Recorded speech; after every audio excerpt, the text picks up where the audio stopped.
Olá novamente, meu nome é Deriana, eu sou professora Waldorf, levo um jardim aqui em Curitiba chamado Jardim Limão Rosa. Hoje eu tive a sorte de ter um comentário da Adriana Jardim no YouTube, trazendo um aspecto muito importante em relação à vivência do outono. Ela diz que mora em um lugar onde não tem essa diferenciação de temperatura. Então, eu já moro no sul e eu sinto a diferença. A gente teve há 2 dias atrás já uma geada.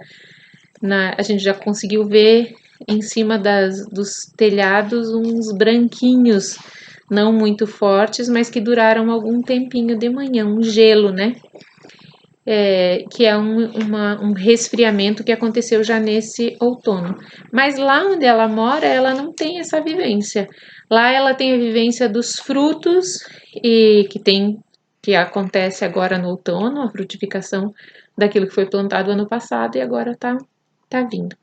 E daí ela falou, como é que a gente faz essa vivência? Como que a gente consegue mergulhar nesse ambiente, né? Então, o Steiner fala sobre isso em algumas palestras, algumas conferências, bem claramente.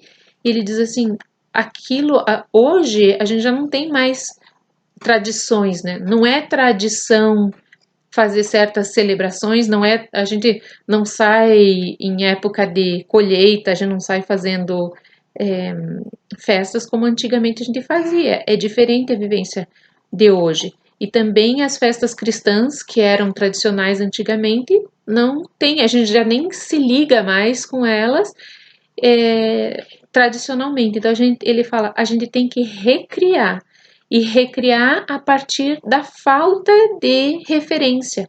Muitas vezes da falta de referência externa mesmo. Você não vai ter as dicas do mundo. Então, um contraste que ele faz, ele diz assim: no hemisfério norte tem essa mudança clara de estações. Então, no hemisfério norte as coisas estão mais dadas, e no hemisfério sul existe essa diluição. Então, ele não fala exatamente isso. Na verdade, eu acho que esse é uma observação do Prokofiev a respeito é uma palestra dele a respeito disso, mas fala que essa quantidade de água que tem no hemisfério sul, ela traz uma outra vivência, e então a água ela tempera mais, ela media mais, a gente pode saber disso, temperaturas e extremos, e aí também o clima obedece a uma certa homogeneidade, né? Não é tão radical o que acontece no hemisfério sul. E aí ele fala sobre isso. Então, como é que a gente vai criar esse lugar? Porque a humanidade é uma só. A gente vive durante a noite e durante o dia, essa oscilação, fazendo trocas que são realidades para a humanidade inteira.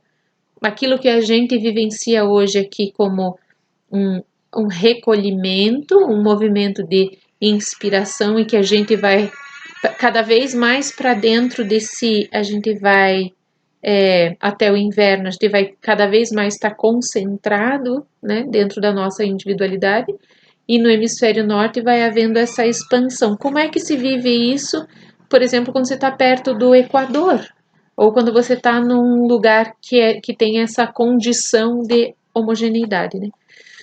E ele fala, tem que criar, porque a gente tem que se relacionar com isso de uma outra maneira. Então, a sugestão que me veio, porque é uma experiência que eu tenho tido nesses últimos 3 anos, de caminhar com uma obra, vamos dizer assim, um conjunto de mantras meditativos que o Steiner escreveu. Então, ele se inspirou e trouxe esses mantras, que são 52 versos, que são correspondentes aos 52 versos da semana. E ele iniciou esse calendário, era de 1913. Então, naquela época, me parece, não tenho certeza, mas a Páscoa foi no dia 7, dia 7, domingo de Páscoa, e até o dia 13. Então, cada intervalo de domingo até o sábado é uma semana que se refere a um estado, vamos dizer, estado de alma. E essas 52 semanas, elas até então você partindo da Páscoa, e quando você termina na outra Páscoa, vamos dizer que você tenha feito a circunferência de todas as estações. Então, quando você começa a se relacionar com esses versos e estudar o que foi escrito sobre eles também, porque uma coisa é você entrar em contato com as realidades através da meditação, através da vivência daquilo, e a outra coisa é calçar isso com conceitos e ideias que te deem subsídio para você enxergar e ver do que se trata. Então, quando eu entrei em contato com algumas obras que tratam do calendário da alma, uma delas que eu gostaria até de recomendar, que é da Amália Guerbasi e o Nicolas Martin, é muito legal esse livro, e tem esse estudo bem amplo, então imaginei que eles mostraram, isso não é deles, mas é um estudo que eles fizeram a respeito disso, que a gente pode ver o calendário da alma como numa versos em uma circunferência. Então, fechando essa circunferência de Páscoa a Páscoa, você vai ter vivido todas as semanas com uma modificação, como a gente sente as modificações de uma semana para outra. Você não sente assim, nossa, um domingo é uma coisa extraordinariamente diferente em termos de clima que o outro domingo. Pode ser assim que uma vez esteja fazendo um vento, outra vez esteja fazendo mais frio e mais sol, mas tem uma certa homogeneidade.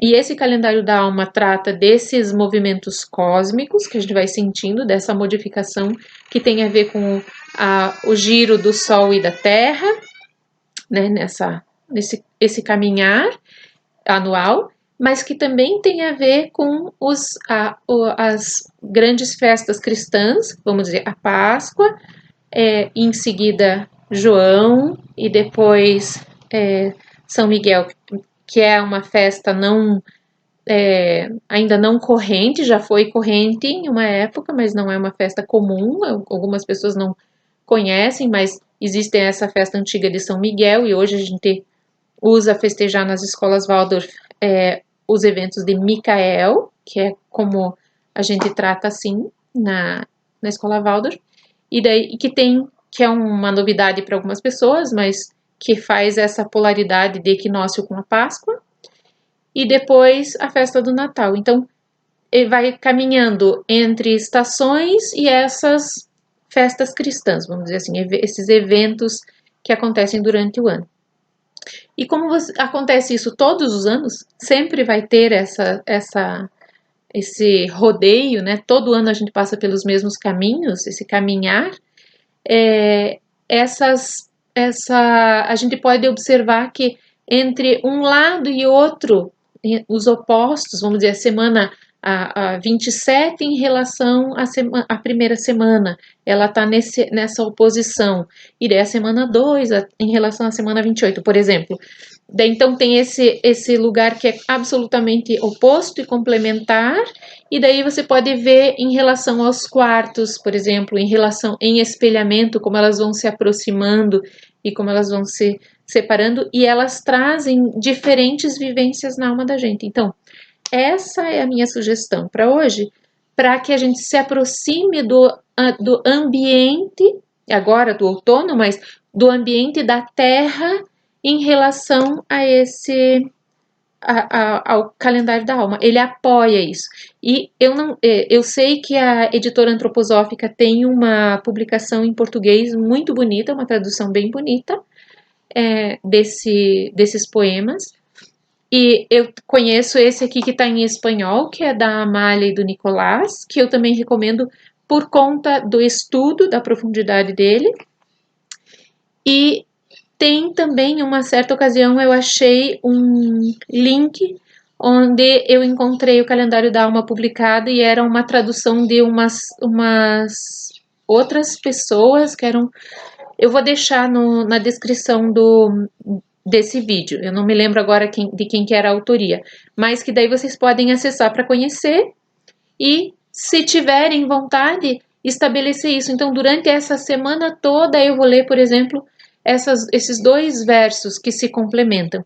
E daí pensar assim, se o Steiner escreveu a primeira semana na Páscoa no hemisfério norte, ele estava vivendo uma sensação de entrada de primavera. E aqui no hemisfério sul, a nossa vivência é de entrada de outono. Então eu vou ler o oposto, que vai ser a semana 27, e primeiro, para me sentir essa minha sensação de realidade expressa na natureza, e ler a sensação, a semana oposta, para eu conversar dentro da minha alma, o que vive dentro da minha alma, e perceber o que está fora no mundo e o que está dentro de mim. Espero que essa tenha sido uma dica legal. Agradeço muito, Adriana Jardim, pelo comentário. Eu convido vocês a fazerem comentários porque me ajuda a nortear o nosso caminho. Um abraço para todos e até amanhã.